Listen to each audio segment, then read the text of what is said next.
Joakotoreseb asks, what is the best way to get better in the basics?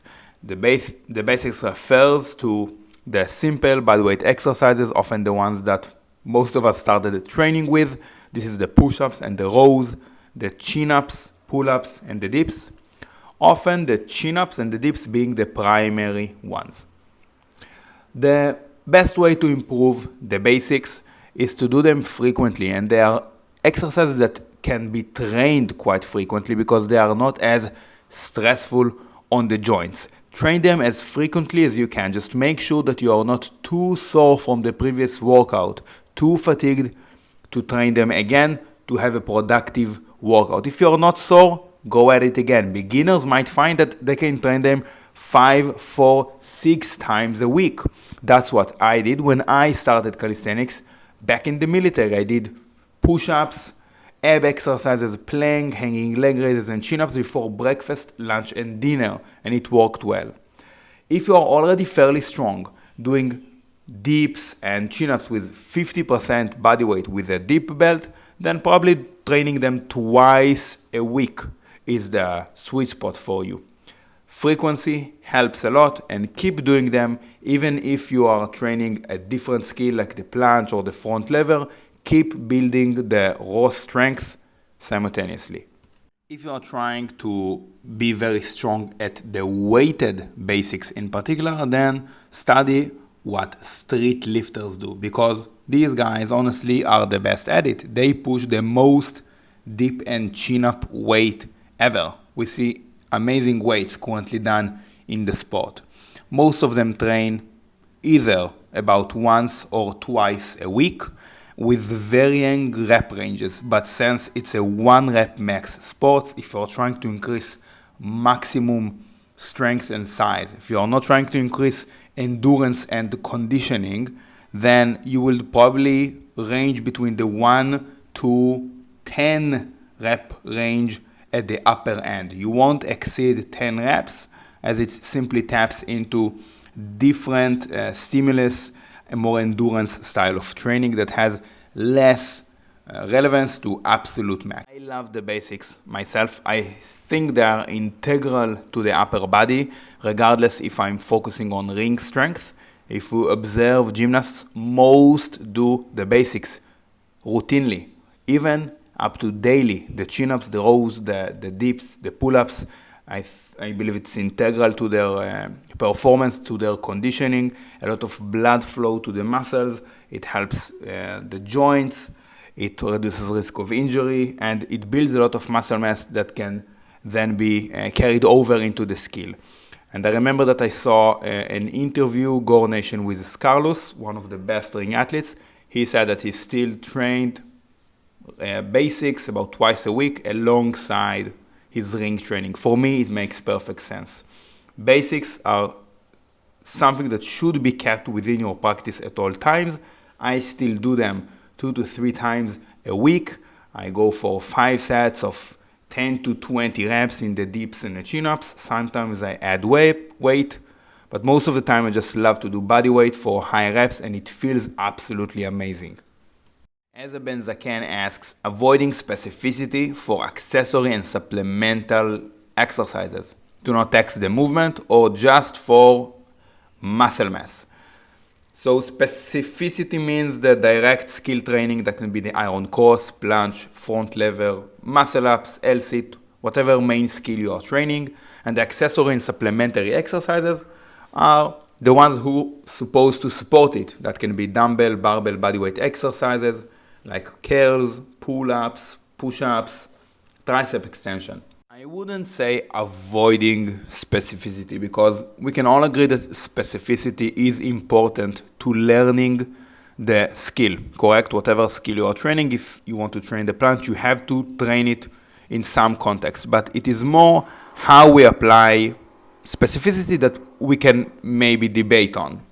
Some people do the planche 5 days a week, and they do 5 different planche exercises. And in my opinion, each exercise should have its own purpose. And if you don't know what the purpose of the exercise, you should probably not do it.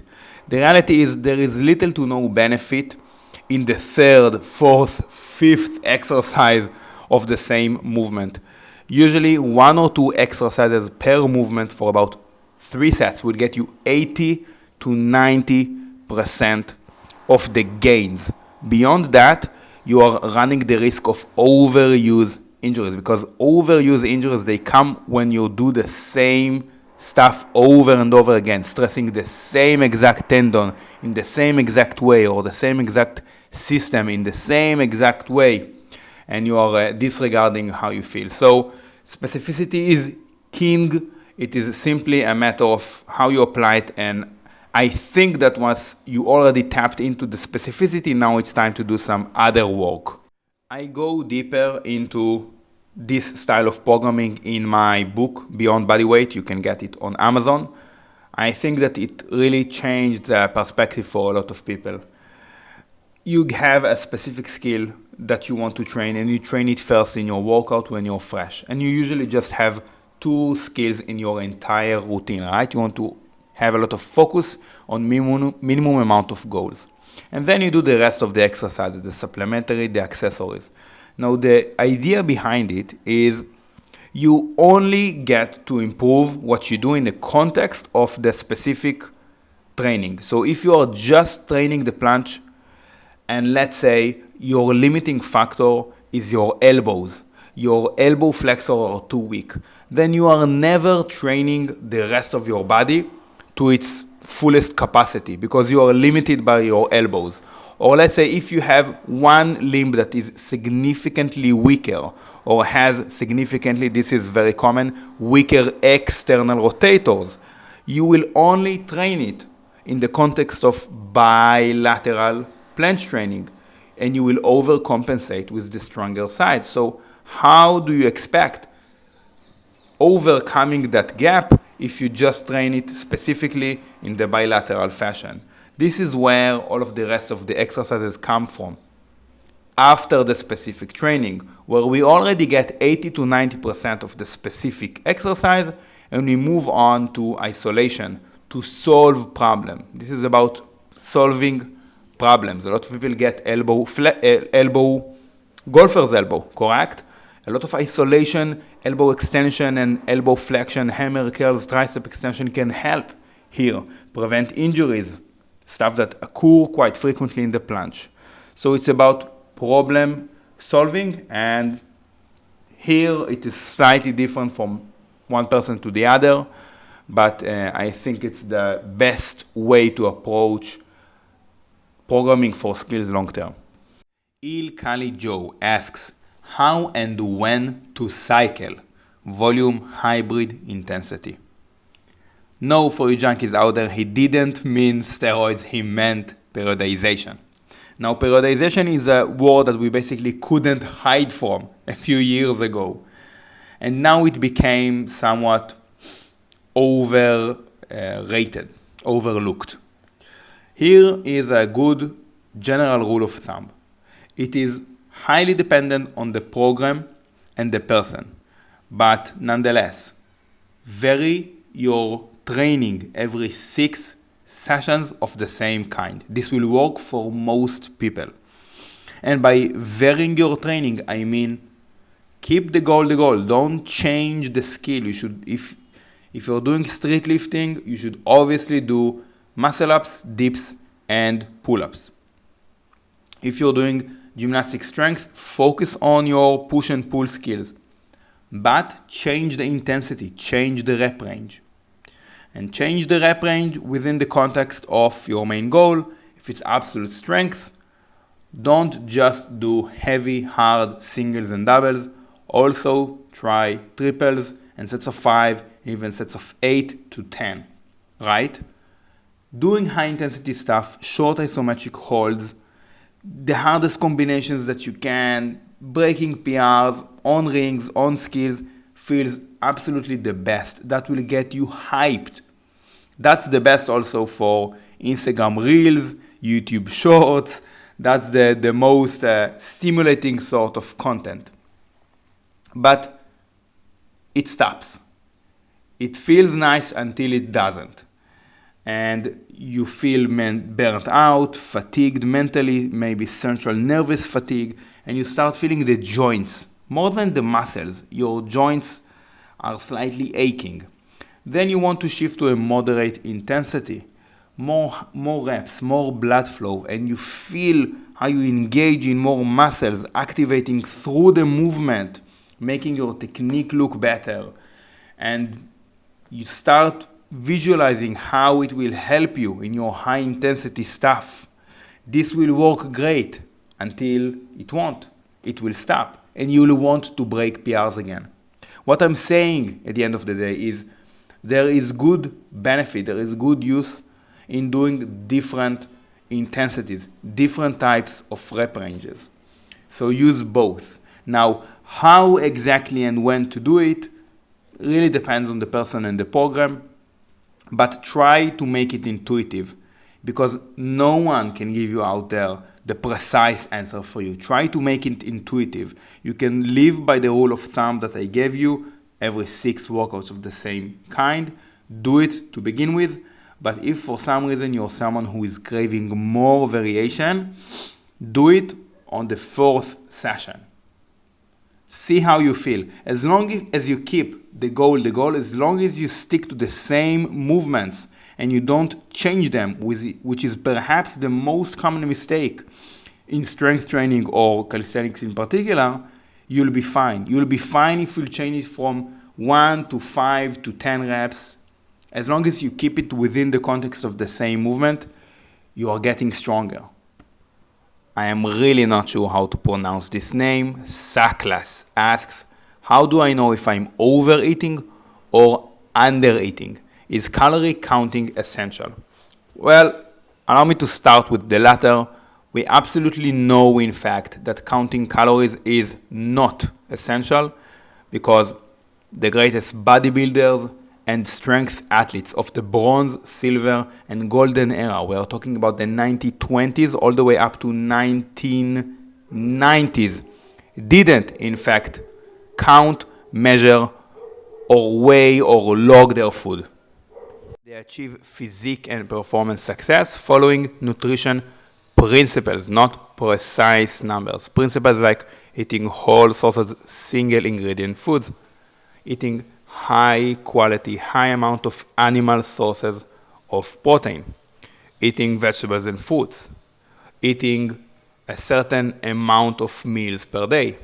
Remember that eating the right amount of food is context dependent. For instance, when I wanted to get big and strong because I was extremely skinny when I started training, I had to overeat.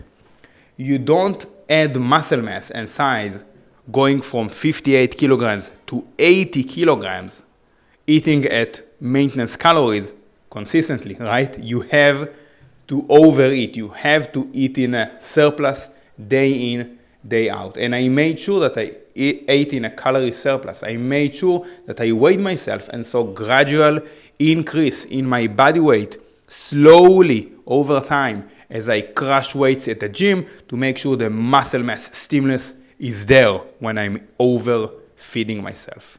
Now I'm tracking relative strength numbers. I'm logging my workouts and I want to see my iron cross improves, my pull-ups, my dips improve, my handstand push-ups, planche front lever improves. All of the bodyweight exercises. It is extremely unlikely that if the numbers, the bodyweight exercise performance increases and you're adding a lot of body fat. Those exercises are extremely sensitive to your body composition. If you are not adding a lot of muscle and it's mostly fat, those exercises instantly drop. So it makes me extremely accountable for body composition. For me, it's great. It is great because it serves my goals. I want to move my body weight in space freely, and I like the aesthetics of it. At the end of the day, think about the goals that you have and then derive objective numbers, measurements from them accordingly. If you want to get big, get bigger, jacked, then you have to weigh yourself. Maybe you want to take circumferences of arms, chest, back, thigh, etc. If you want to increase pull-ups and dips, then you probably want to log the numbers workout to workout and make sure the numbers increase, that you lift more weight.